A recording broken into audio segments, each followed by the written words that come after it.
অবৈধভাবে বালি চুরির অভিযোগে 3টি বালি বোঝাই ট্রাক্টরকে আটক সহ 3 জন চালককে গ্রেফতার করল ইন্দাস থানার পুলিশ। গোপন সূত্রে খবর পেয়ে ইন্দাস থানার পুলিশ অভিযান চালিয়ে ইন্দাসের আকুই এলাকা থেকে 3টি বালি বোঝাই ট্রাক সহ 3 জনকে গ্রেফতার করে। জানা যায়, কোনো বৈধ নথি ছাড়াই ওই 3টি ট্রাক্টর খণ্ডঘোষ এলাকা থেকে বালি বোঝাই করে আকুইয়ের দিকে আসছিল। ইন্দাস থানার পুলিশ ওই 3টি ট্রাক্টরকে আটক করে এবং 3 জন চালককে গ্রেফতার করে ইন্দাস থানায় নিয়ে আসে।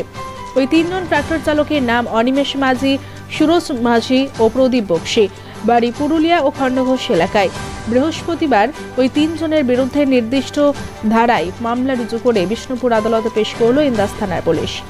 ইন্দাস থেকে সৌরভ মজুমদারের সাথে অভিজিৎ সরকারের রিপোর্ট, বাংলা এমজি নিউজ।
गाड़ी चुका भाई कैसी गई